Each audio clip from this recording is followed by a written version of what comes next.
Hey, this is Matt with Let's Talk Music. I am here with Steve Zing of Blak29. Steve, thank you for joining me this evening. Thank you for having me. So, Steve here has a long resume of music.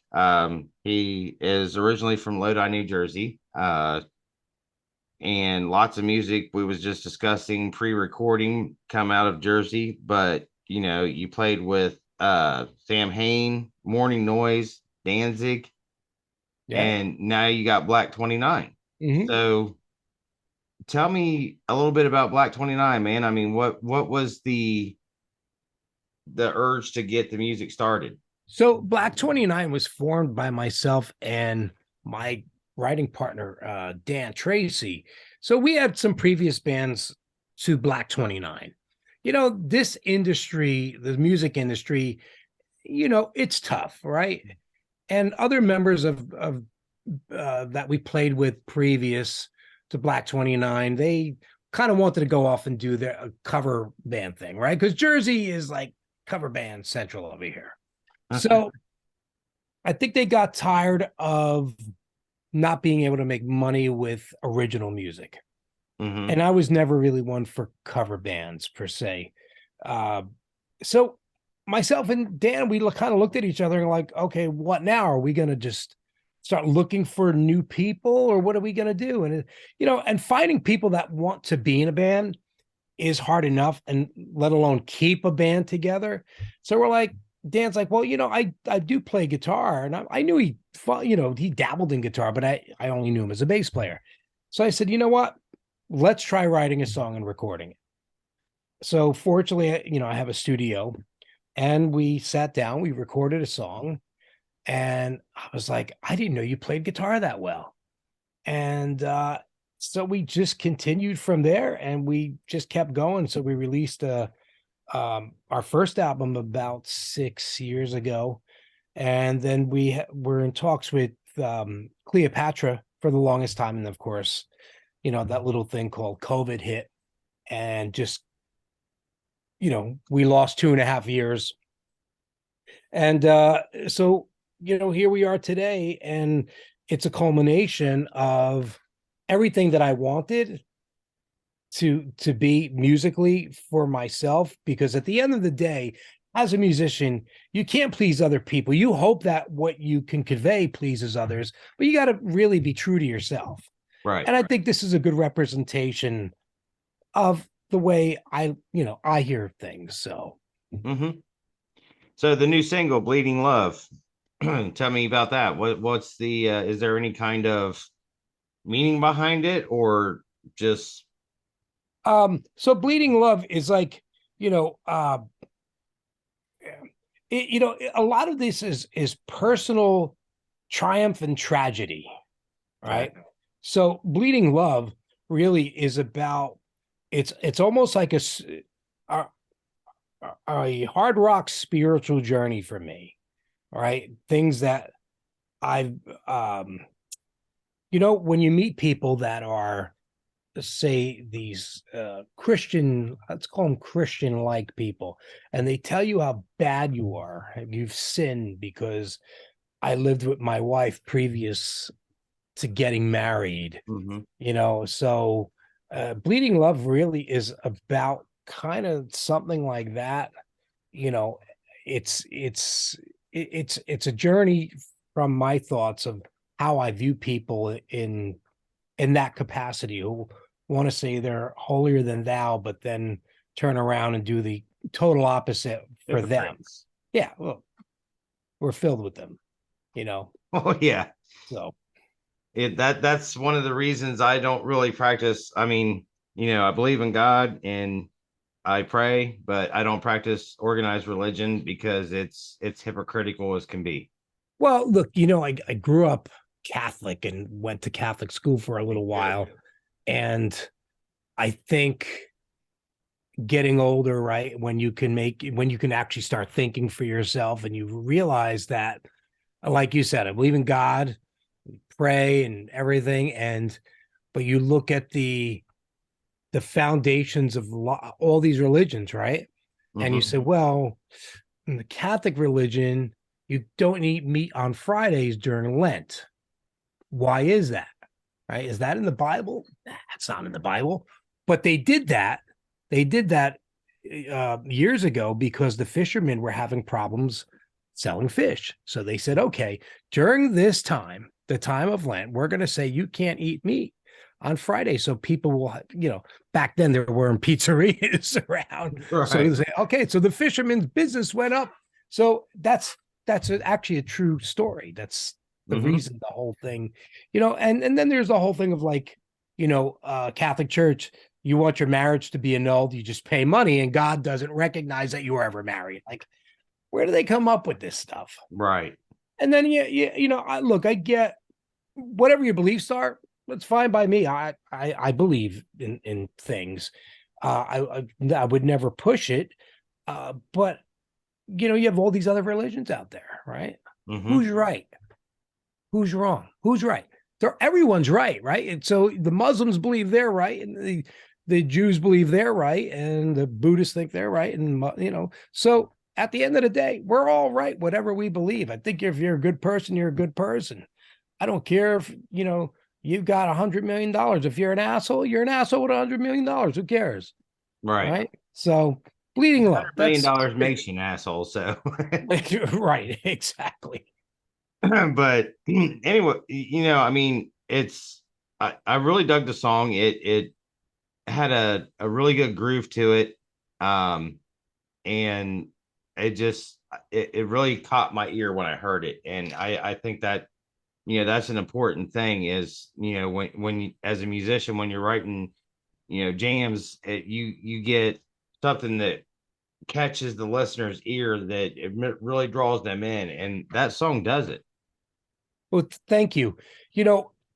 Again, and I've said this in other interviews, it's like, I think it goes back to me, as Dan calls it, I have like ADD supreme. So for something that has to strike a nerve of my own to listen to it over and over, I think maybe I hit a nerve that other people can catch on to, because I'm a person, like, I'll go on a treadmill, right? And I'll have my Spotify open or whatever. I'll go through 60 songs in 30 minutes because I don't have the patience to sit there and listen to one song. But, if I can convey like 20, 30 seconds of each of our songs, that somebody will go, yeah, that's pretty cool. And even if they change it, I'm like, all right, I'm good with that, because I get it. I understand. Right. So outside of the bands that I mentioned, that you used to play with, where did you start? What was your big break for you? So, I started I started playing drums. I was 13, I believe. I went to a Misfits rehearsal, an original early Misfits rehearsal. Right. And I guess it was 1978. And I didn't play anything at that point. And when I was watching, it was an experience. It was a life-changing experience for me. It changed my life right there and then, because I'm like, it hit me, and I'm like, I'm gonna do this. And I remember looking at Glenn, and I'm like, I'm gonna be in a band with that guy someday. And people used to make fun of me because they're like, how can you be in a band with it? You don't even play something. I'm like, I'll play something. They're like, what? I'm like, the drums. You don't have drums. I'll get them. And it was interesting. I went to ride bicycles with an old school friend, and I met him in his garage, and he opens the garage door, and there is this drum kit sitting in his garage. I go, I didn't know you played drums. He's like, well, my grandmother bought them for me, but they're too loud. My mom won't let me play them. I'm like, you want to sell them?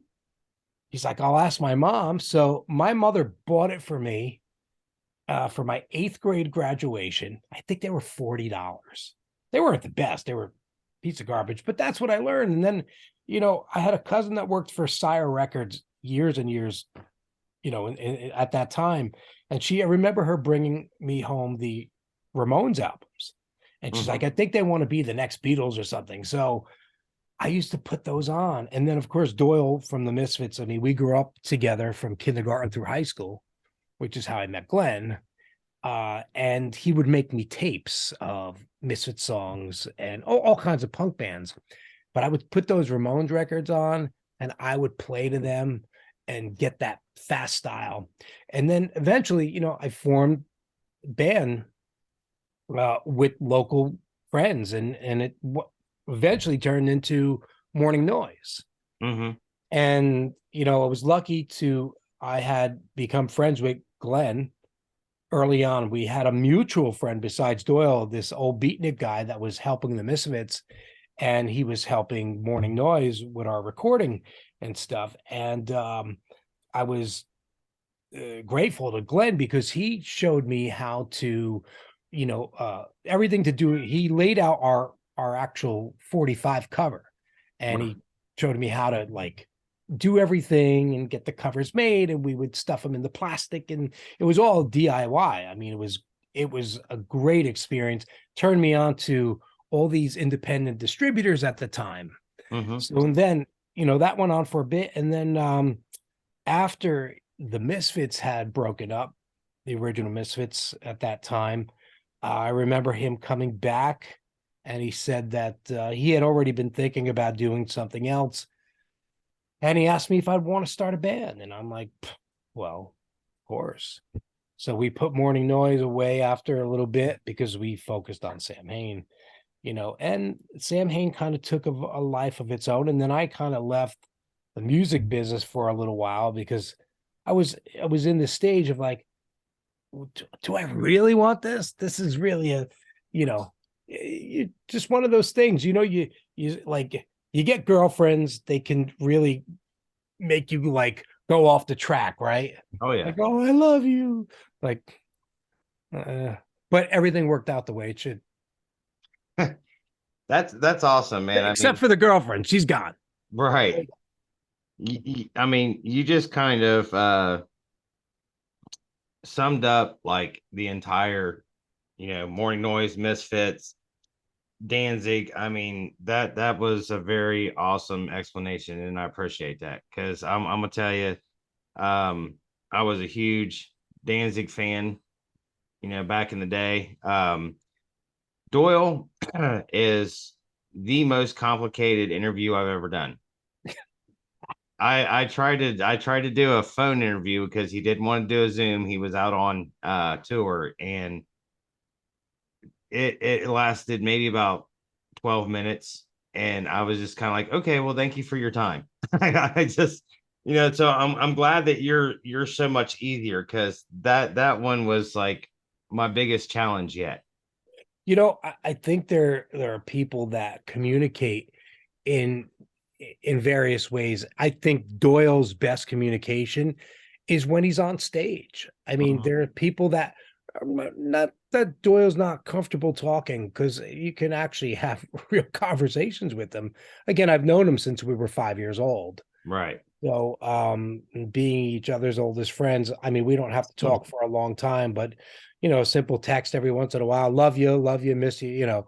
But I think Doyle communicates best when he's on stage.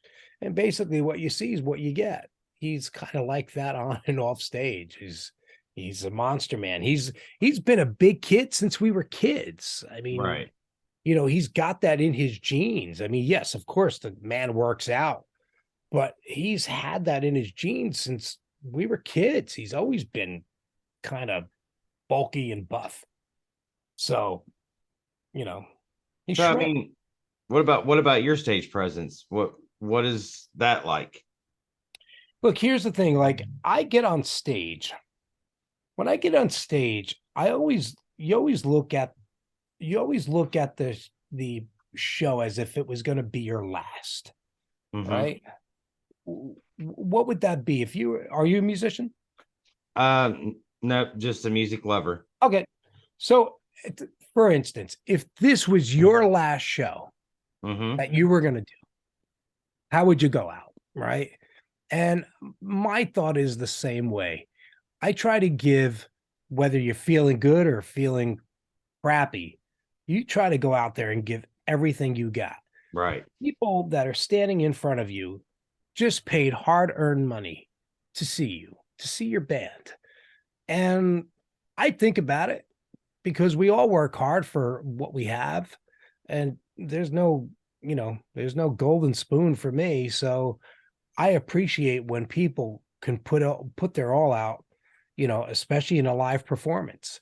Oh yeah. I like to be energetic, man. I mean, I'm otherwise, if you don't have energy on stage, you might as well stay home and just put the record on. It's a better experience. Because I've seen, you know what? I could tell you, I remember seeing the band The Cars. This is early 80s. I've heard this. I have it, musically they were great. They wrote some of the best pop rock songs in history. Right. Live, they literally stood there, and every once in a while you'd see their head move, but that was it. And I was like, it was boring. And this is pre, when they had big productions like they do now with video screens and stuff like that. They just had stage lights, and it was the most awful, boring show. I really should have stayed home. I didn't think it was a great experience by any means. But I can't see that. I mean, you can shine a flashlight on a Danzig show and you're going to get a bunch of energy. I mean, that's just the way. And Glenn feels the same way. I mean, Glenn is energetic and Tommy Victor is energetic and he's still doing his, where he jumps in the air and does these, it's like an Eddie Van Halen thing with his legs. And I'm like, you're going to rip your pants one day, dude. I can't do that. We'll leave that up to him. But I like, I believe in giving all you got. Again, it's the people in front of you that matter. And those people deserve everything. So how long was you with Danzig? I've been with Danzig for 17 years. Then I'm gonna have to say I've probably seen you live. I want to say it was Megadeth, Danzig, and Suicidal Tendencies. That's possible. You start forgetting shows and lineups and things like that, but it's very, very possible. I know we've been through your neck of the woods Yeah. a bunch of times. So yeah, it's a blast. It's one of the greatest jobs ever. I can How can it imagine. not be? Right? That's what I'm saying. I can imagine. It was always a dream of mine to be able to be out there on stage, and I think I lacked the commitment and the patience. I was more of a music, like I said, a music lover. I was more of, I can tell you when this band came out, and I can tell you about who they're married to and their kid, because I pay attention to the, I wouldn't say useless details, but you know what I mean? But you know what? I'm the same way as you. It's like I remember. Now I believe you're probably a lot younger than I am. I'm 46. You're younger than I am. So I'm 58. All right. So Okay. I remember I couldn't wait. I would buy a new album and I would open the album. For instance, well, let's look at it as a CD, right? So if you look at the Blak29 CD, but you open it up, and I'd be there, besides the lyrics, I'd be looking at all the credits. I wanted to know, who was using what. I mean, I remember early Kiss albums. I bought a Pearl drum kit because in the mid to and late 70s, it said Peter Criss plays Pearl drums. And I was like, I gotta have a Pearl drum kit because Peter Criss played a Pearl drum kit. And it was like and Ace Frehley uses Gibson guitars. And it was like you knew all this stuff. You knew where they recorded it, you knew who the producer was, who the engineer was. And I you miss that when it's kind of like all these digital platforms. Yes. You don't get that. There was something to be said of holding this piece of art in your hands, right? It wasn't just the music, the art of the music, but it was that jacket, and the information was so like important to me, because then it's like as I got older, and of course with the with the internet age, you were able to look up these producers that produced all this stuff, and Right. sometimes you even get to meet them in certain instances. Like I met Ed Stasium, who produced and engineered some of the Ramones records, and I was like, "You're amazing." Thank you.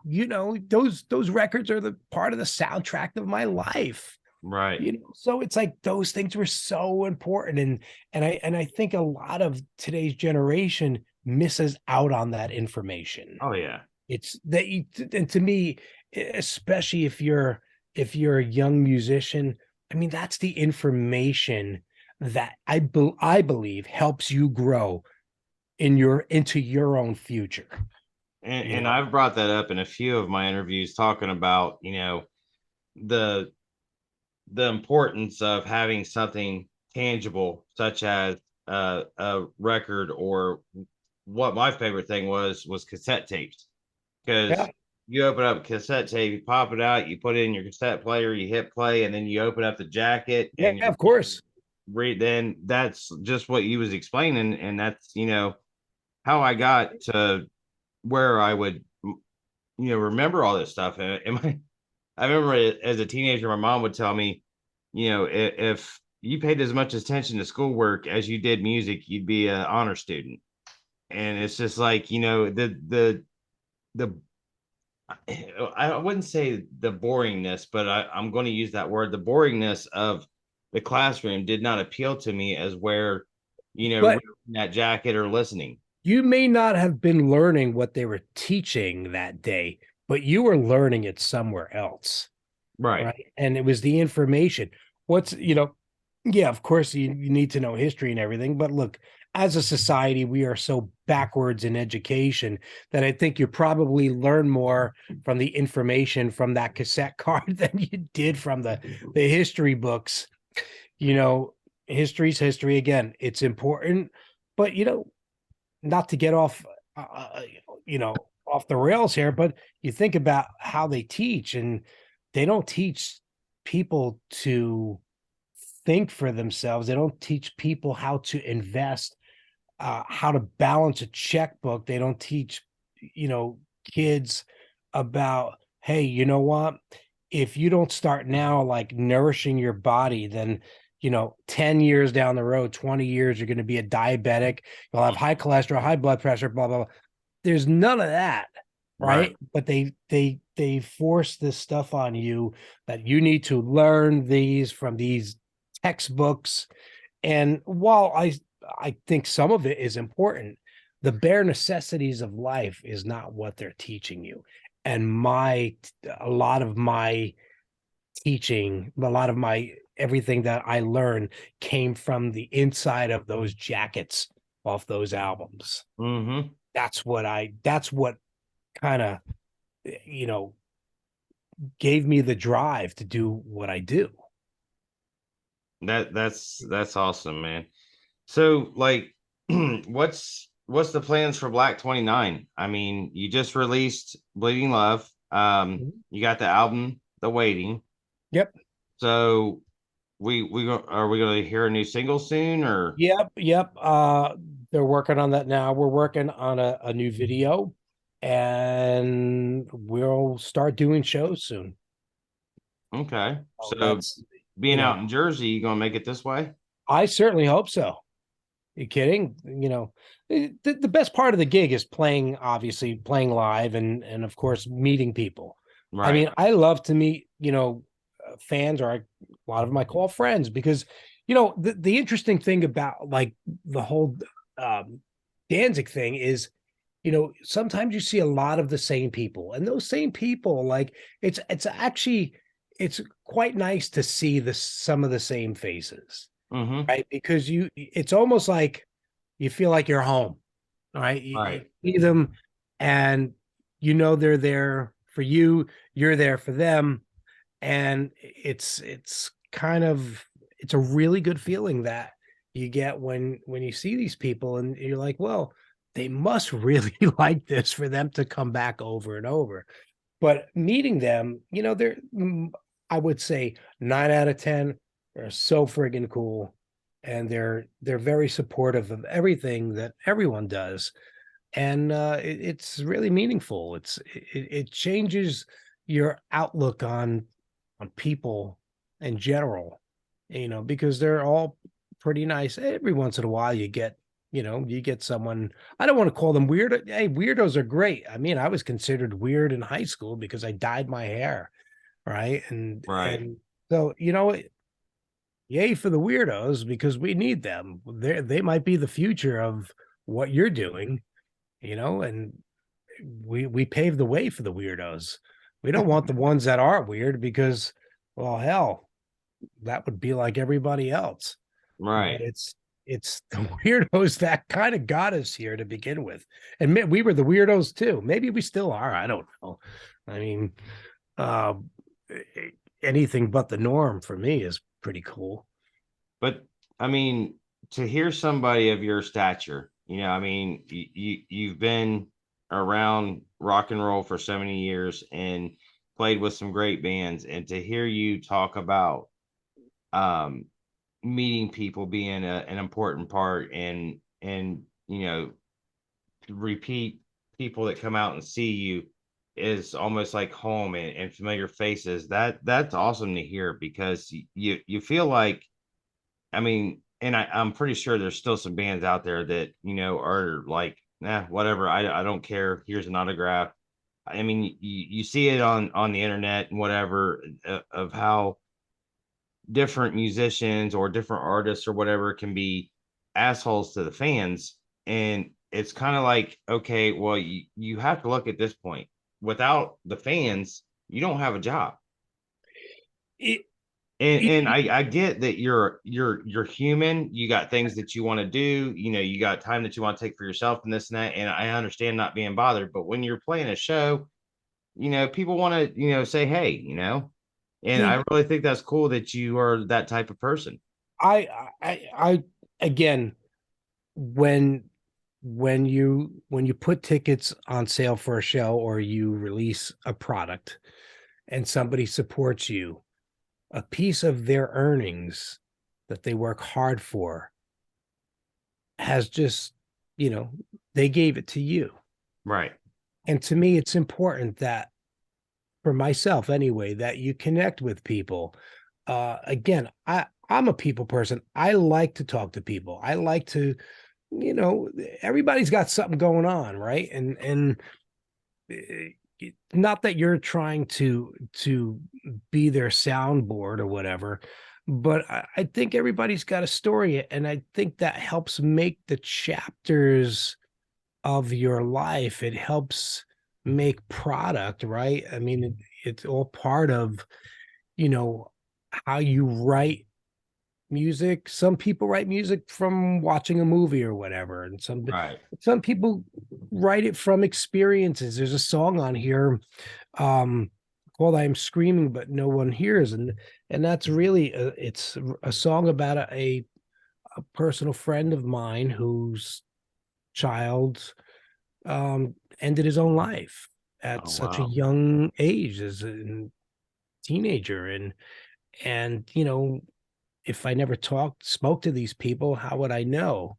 But there's things, it's the effectiveness of what someone else brings to the table to, you know, that helps you carry along. To Right. me, it's all a part, it's all another chapter in this great book of life. I don't know. That's my personal feeling.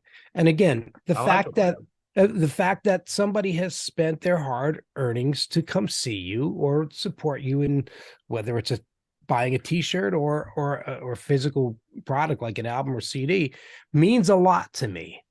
Look, you know, as a kid, it was just me and my mom, and we grew up on welfare. I know the value of a dollar because we had nothing when I Right. grew up. So, and you don't know what someone's story is, how they had to, you know, scrape up, you know, their last $40 to come see a show. And Mhm. maybe they couldn't pay a bill or whatever, but they came Right. to see you. So they deserve the respect and everything. And that's why I'm saying the show is so important, because you could feel the shittiest, you feel. And I've been there. I mean, I remember we did a show up in Worcester, Massachusetts.